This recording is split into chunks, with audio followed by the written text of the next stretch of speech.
Pinkerton, Incorporated, starring Joan Blondell and Dick Powell.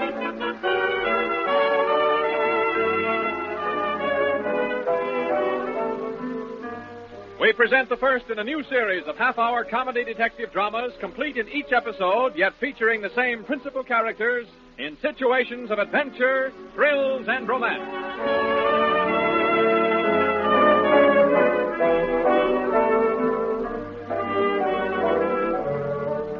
To begin at the beginning, as is customary and proper, the saga of Mary Vance, who may be described as a career woman, and Dennis Murray, whose occupation will be explained later, began of all places on the placid campus of Cornell University.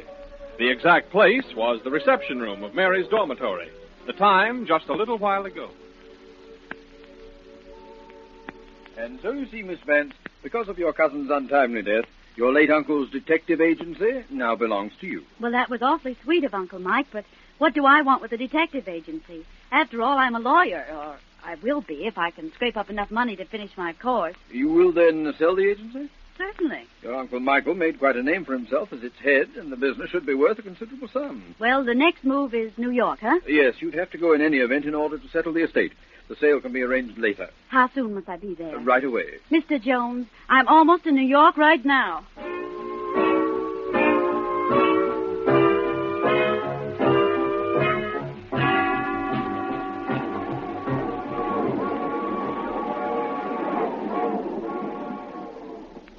I beg your pardon. Is the seat taken? I don't see anyone in it. May I sit down? As long as you paid your fare, I don't see why not. You don't mind if I sit on your books and magazines? Oh, I'm sorry. I forgot. There you are. Thank you. No, I see you're reading the case of the missing thumb. Like it? Why, did you write it? Oh, no. Just read it myself a few weeks ago. How nice. Well, it's not a bad mystery, but it falls off toward the end, don't you think? I don't know. I haven't gotten that far. Want to know who done it? No, I don't want to know who done it. I just want to read my newspaper in peace. Do you mind? Oh, no. How's Superman doing today? Here. See for yourself. Thanks. You're welcome. Oh, that's Superman. What a president he'd make. Oh, my. These streamlined trains are certainly quiet, aren't they, huh? I said these new trains are not at all noisy, are they? No, and I wish I could say the same for you.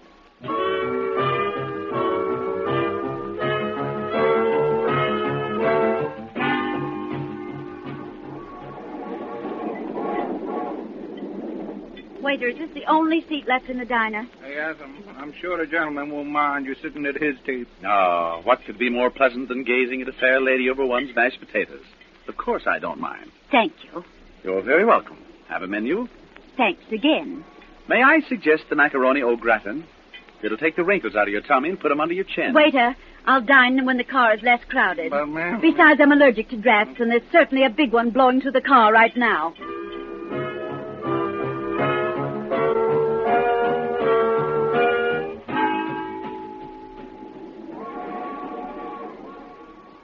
And so we leave the diner and we're back in the club car where our beautiful friendship had its beginning. Look, don't you want to lie down and play dead? Oh, come. We've 3 hours of travel ahead.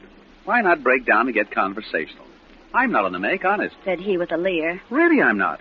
Now, what's wrong with a little conversation to make a train trip shorter? Nothing, I suppose. My name is Dennis Michael Murray. What's yours?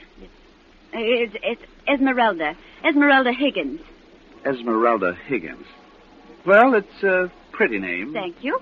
Are you going to New York to stay? No, just visiting. Are you planning anything definite? I'm 5 feet 3 inches tall. I weigh 118 pounds. I smoke occasionally, drink less occasionally, and I study law at Cornell. A lawyer? You? What's funny about that? Well, if you'd said anything else, a model or a nurse, even a lady barber, but a lawyer. What's wrong with my being a lawyer? Well, you're not the career girl type, that's all. Oh, so you analyze character, too. Sure. You're the maternal type. I can see mother love shining out of those beautiful blue eyes.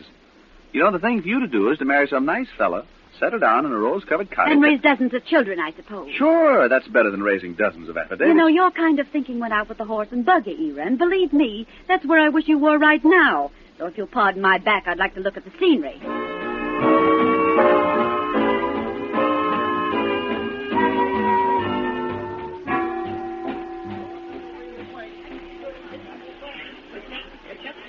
Well, Miss Higgins, we've come to the end of our journey. But that shouldn't end our friendship, now should it? I don't see why not, Mr. Mulligan. Murray. Oh, no kidding, Esmeralda. Let's be friends. I'm taking a cab. Can I drop you somewhere? No, thank you. Well, maybe I can drop your baggage off where you're going to stay. How's that? You do that for me, really? Well, that's awfully sweet of you. I'd be glad to. Just tell me where to go. I would, but I don't use profanity. Goodbye, Mr. Mulligan. Dear Mom, it's been a bad day.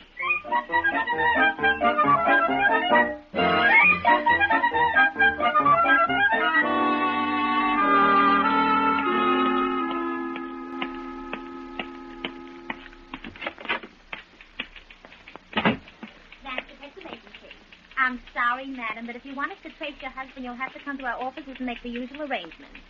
I know, madam, but yeah, until 5 o'clock. Yes, Vance Detective Agency. I'll see if he's in. Pardon me, but I'm here to see Mr. Parker. Second door to your left, please. Thank you. Come in. Now, please don't worry, Mr. Bentley. Our service has always been satisfactory, hasn't it? Yes, I know it's important. It's just as important to us. I'll have my best operatives there. Goodbye, Mr. Bentley. All right, young lady, what's your experience? Well, not very much, I'm afraid. What? There's a fine howdy do. Well, I'm sorry, Miss... Vance. I'm Mary sorry. Vance. I'm sorry, Miss Vance, but I'm afraid you won't... Mary Vance? Not Mary Vance? Mm-hmm, positively. Well, how do you do? I'm Parker, the agency manager. I hope you'll forgive me. Of course. I gather you were expecting someone. I was. We're a little short-handed right now. The agency has more business than it can handle. Well, this is good news. Ordinarily, it would be. You've heard of the Bentley Emerald. Mm-hmm, even in Ithaca. Well, old P.J. Bentley is giving it to his son's bride-to-be as a wedding gift. She's Gloria Van Dusen. Oh, sure. Sure, the well-known glamour girl. Exactly. The reception's tonight after the wedding, and the emerald will be on display along with the other gifts. We've been commissioned to see that nothing happens to it. Sounds like quite a feather in our cap. It is. His is the biggest account we have. Of course, the police will have their people, too. But old P.J. Bentley is eccentric enough to have no confidence in the police and rich enough to get away with it.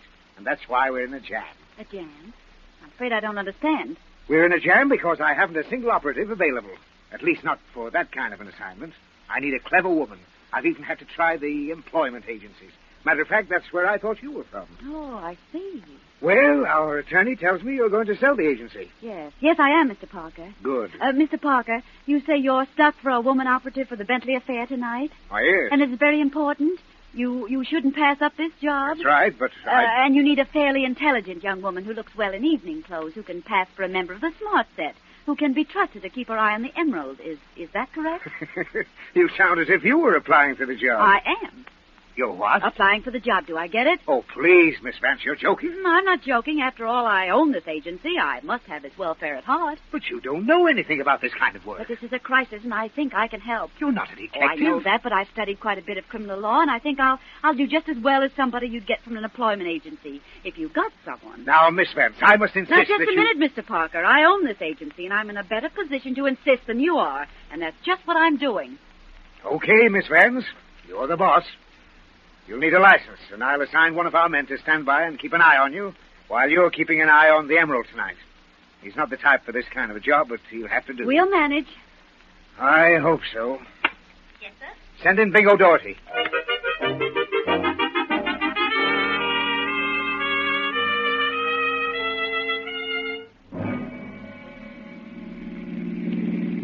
Gee, Miss Vance, them newspaper guys certainly give you a big play this afternoon, didn't they?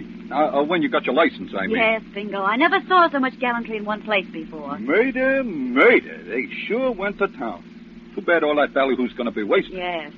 Look, Miss Vance, are you really going to sell the agency? Why don't you run it? Now, do I look like a gumshoe? No, Bingo. I'm studying to be a lawyer. The agency wouldn't be any good to me, and I wouldn't be any good for it. After all, it's no business for a woman. Yeah, I guess you got the right idea. I know I have. Only, gee, it's kind of shame. Your Uncle Mike run the joint for 25 years, and the name of Vance in the detective business has been like a institution. In other words... I know, Bingo, but that's the way things work out sometimes. Yeah. Ain't life sordid, Miss Vance?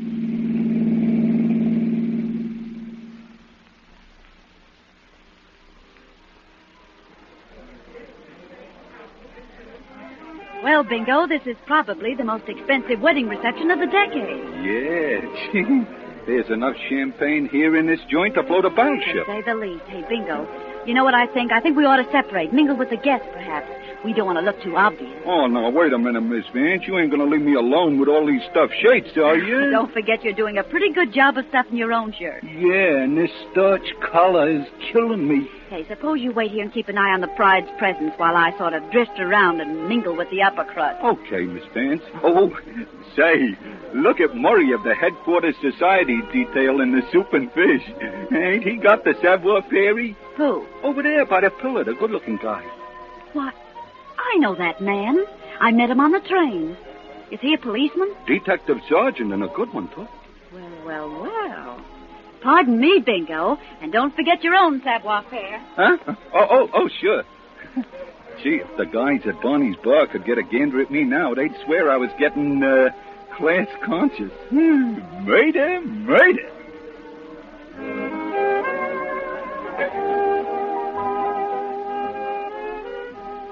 May I have this dance, Miss Higgins? I'd be delighted. Oh, it's you. That's right. Shall we? But can I lose? Well, I never dreamed we'd meet again, at least so soon. It is a small world, isn't it, Sergeant Murray? Yes. Who told you I was on the force? Oh, I know all about you, Sergeant. For example, you're on the society detail. Well, I guess I may as well break down and confess. Yep, I'm always assigned to these society affairs. The inspector thinks I look good in tails. He's right there, but one tail would be enough. Sweet child. And you're here to guard the Bentley Emerald, aren't you? That's right. Hey, what do you know about the Emerald? I also know that Mr. Bentley thinks the police force are incompetent and immaterial. Oh, he does, huh? Now, Sergeant, don't stop dancing. People are looking at you. Well, let them look. And how is it that you're so familiar with Mr. Bentley's opinions, Miss Higgins? Oh, not Higgins. Vance. Mary Vance. You see, Mr. Bentley hired me to keep an eye on the Emerald. In person. He hired you? Mm-hmm. Wait a minute. Vance, you wouldn't have any connection with the Vance Detective Agency, would you? I own it. You? Woo, from mouthpiece to gumshoe in 48 hours. Oh, lady, you change careers more often than I do shirts. What's wrong with my being a private detective? Now, don't stop dancing, Miss Pinkerton. I mean, Miss Vance. People are looking. Really, Sergeant, I think you're afraid of a little competition. Oh, sure. I'm afraid to pieces, but not of competition. Now, look, Esmeralda. The name is Mary. All right, Mary. Now, kidding on the square. Go back to your law books, but fast. Oh, now you think the law is a good career for a woman. Well, it's better than the racket you're getting into. Crime isn't romantic. It's ugly and sordid. It's rotten. Is that all, Sergeant Murray? No, that's not all. You get yourself all mixed up with some really bad boys, and your pretty head won't be worth a nickel. Now, take a guy's advice and go back to school like a good little girl. Would it be too much of a strain for you to mind your own business? Okay. Let's dance. People are looking. Well, that's better. Don't holler when you get hurt. I won't. And don't you pout if I make you look bad. It's a deal. Incidentally, now that you're a working detective, you might as well know the kind of playmate you're taking on. What do you mean? You see that man near the French window? You mean that tall, distinguished-looking man with the gray hair? Yep. That tall, distinguished-looking man is Silk Jennings, one of our better jewel thieves. No. Yes, he usually works the European pleasure spas, but the war killed that. And that man in the corner there... He reminds me of my English professor. Well, he's none other than High Pocket's Harry Miller, also a dealer in hot ice. You mean they're criminals? Yep. They're probably after the emerald. Wouldn't be a bit surprised. Well, then why don't you arrest them or something? Because I haven't a thing on them yet. You know, they don't look like criminals. I mean, Of course they don't. That's why they're top notches. But neither of them would stop at murder, believe me. Excuse me, just a minute, please. Where are you going? Just a part of my nose, if you don't mind. Well, hurry back. What happened to the lights? Turn on the lights. What's happening? They're on again. What's happening? The emerald, it's gone. It's been stolen. Hey, Sergeant, do you know what happened? Well, looks like they got to the emerald. Murder! Hey, you see my boss, Miss Vince? Nope, she disappeared just before the lights went out. Disappeared? Yes, and so have two of the slickest jewel thieves in the country. Come on, Bingo.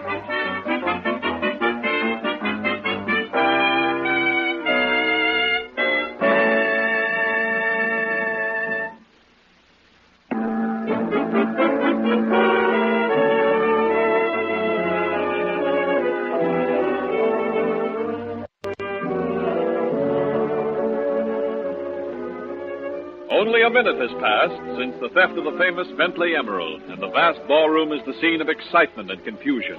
No one, however, knows of the disappearance of Mary Vance and the two uninvited but nonetheless to be reckoned with gentlemen from the underworld. That is, no one but Detective Sergeant Dennis Murray and the redoubtable Bingo Doherty.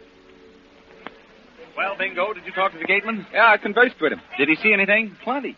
2 cars pulling out of the driveway and going like bats out of Hades. Oh, that crazy girl. She's chasing 2 of the most dangerous jewel thieves in the country. But that ain't it, Sarge. What ain't it? Well, what you said. She ain't chasing them. They're chasing her. Are you kidding? Well, the gate man says the first car what pulled out had a dame at the wheel, and the car that was following her had 2 guys in it. But that can't be unless What, Sarge? Bingo, you don't think Mary would swipe that piece of green glass, do you?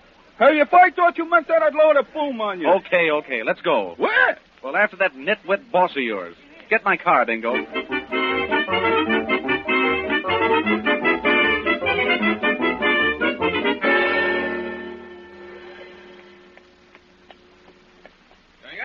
Make this an express stop, will you? Floor, please. 10th floor. Say, where'd you get the shiner? I got caught in a jam. Would you like some beefsteak? Thanks, kid. I'm not hungry. Okay, lady. Here's the 10th floor. Thanks.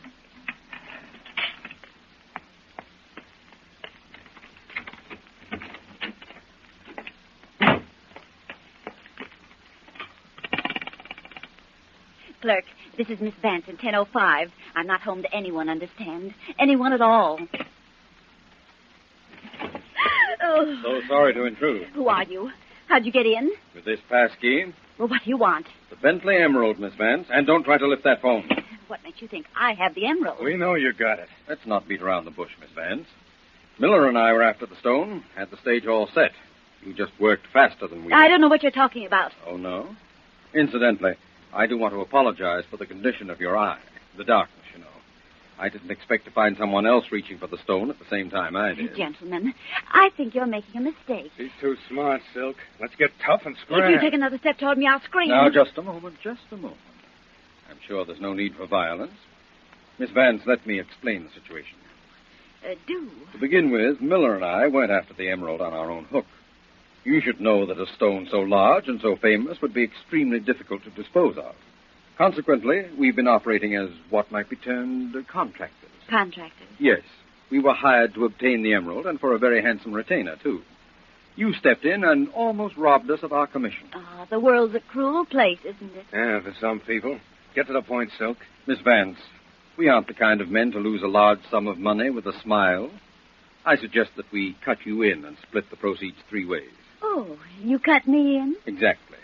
To dispose of the emerald, you would eventually have to do business with our employer, who happens to be the most important fence on the East Coast. He's a good man to have for a friend.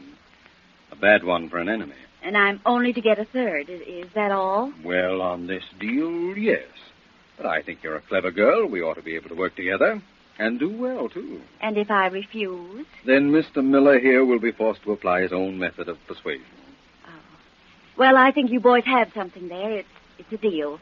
But I want to turn the stone over to your boss personally. Excellent. You are a clever girl. Good evening, folks. Here's that copper. Papa's got a nasty old gun that might explode and go boom. Right in your puss. Funny man, isn't he? Yeah. Now you two step over to the corner and face the wall. That's right. And you, young lady, come over toward me. Say, where did you pick up that black eye? It's a Lulu. You think you're clever, don't you? Yeah. Now you stand right here by me while I give these gentlemen the once-over. Toting any artillery, Silk? I never do. Sure. But this time you were a little out of your territory. Yes, and you're a long way from yours. Drop your gun, Sergeant, because I got one right in your back. What? Are you in with these... Oh. Good work, Miller. Did you have to hit him with that thing? Come on. We better not lose any more time. Yeah, let's get going.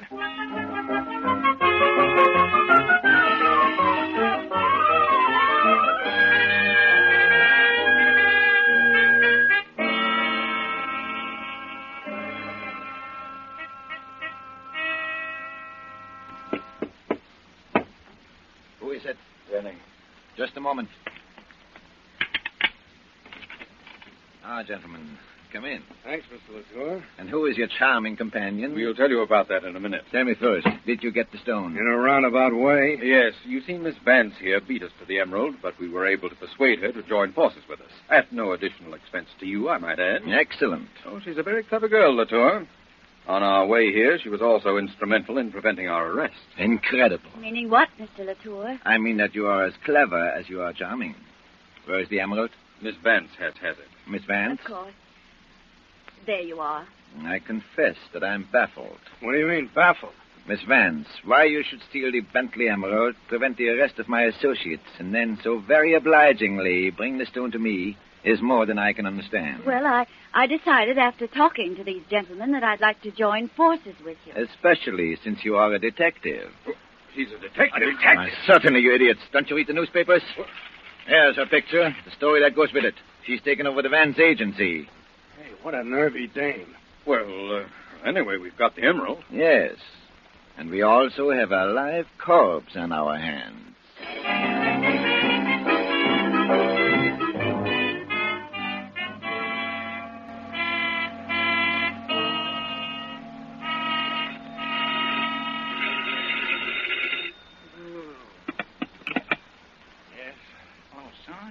Bingo, where are you? I was down in the lobby keeping my eyes peeled, like you said, when I seen Miss Vance and them two guys come out. So I figure I better follow them. And guess where they went? They went in the back door of Latour's. You know, that high-class jewelry store on Fifth Avenue. Well, Bingo, you stay right where you are till I get there, and don't let anybody in or out. And don't go in yourself, you get it? Darn that crazy girl. Give me police headquarters.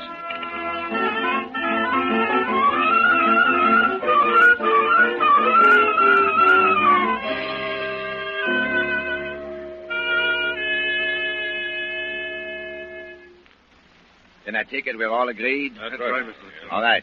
We leave immediately for my cottage in Maine. It's right on the ocean, you know. By the time Miss Vance's body is washed in, she'll be unrecognizable. Now, wait a minute.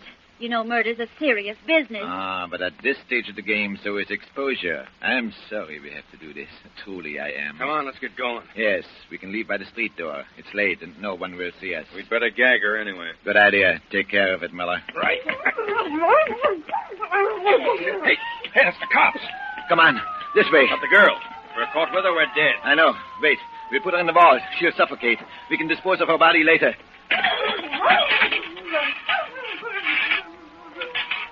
Now, hurry. Hurry. Out the back way. Let him have it. All right, boys, the game's up. Come on, up with your hands. Nice work, Bingo. Are you hurt? Nah, where's Miss Vance? Yeah, where is she, Latour? I don't know what you're talking about. All right, boys, we'll make them talk. Wait a minute. I'm not taking a murder rap. She's in the vault. Get her out, Latour. It's not locked. Just throw back the bolt. Well. Look at little Miss Pinkerton. Come on, out you go. Think you're smart, don't you? That's what I get for saving your life. Get back in the safe. Oh, all right. Noonan, you can take these gentlemen down to the station now. All right, Sarge. Come on, get along. Come on. Now, when and where did you get that shiner, Miss Gumshoe? When I took the emerald, And why, if I may be so bold, did you snitch Exhibit A? because it was the only thing I could do. I saw this high pockets individual getting ready to turn off the lights. I had to act quick. I grabbed the emerald first. And? Well, I got the black eye in the tussle with Jennings, and then I got scared and I ran. I don't know why.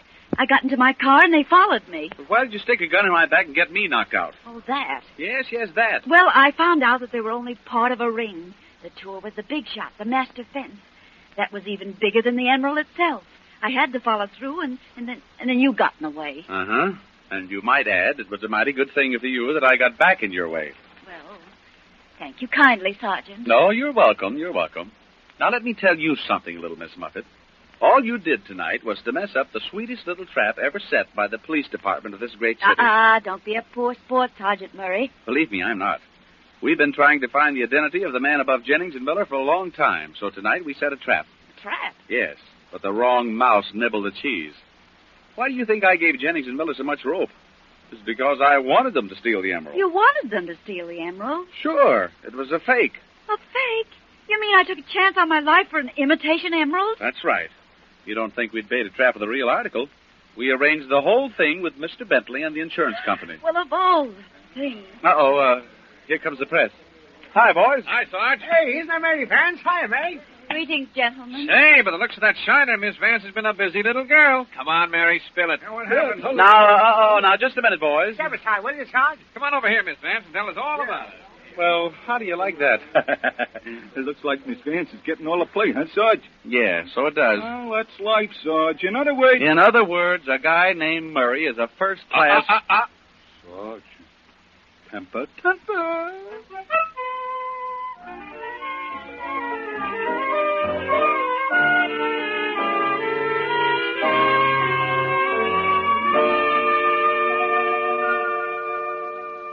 I don't mind admitting I had a very anxious night, Miss Vance. You had an anxious night, Mr. Parker. How does it feel to have your name on every front page in town? Yeah, Miss Vance, you were in the limelight, all right. It hurts my eyes. Too much excitement, eh?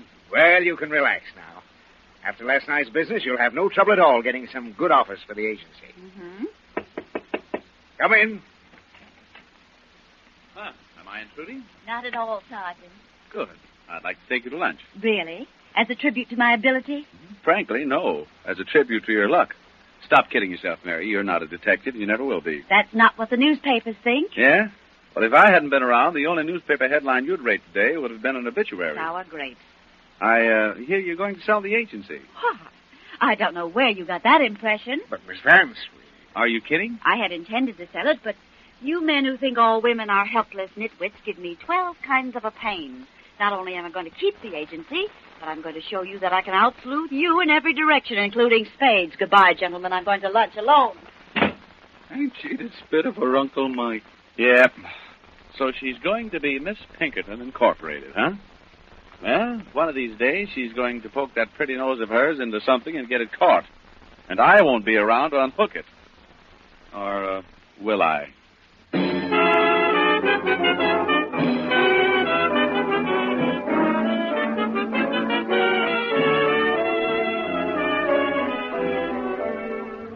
Supporting Miss Blondell and Mr. Powell were Hanley Stafford, Gail Gordon, Ed Max, Elliot Lewis, Frederick Gurman, and Sarah Berner. Story by Carl Foreman and Charles R. Marion. Music composed and directed by Lenny Kahn.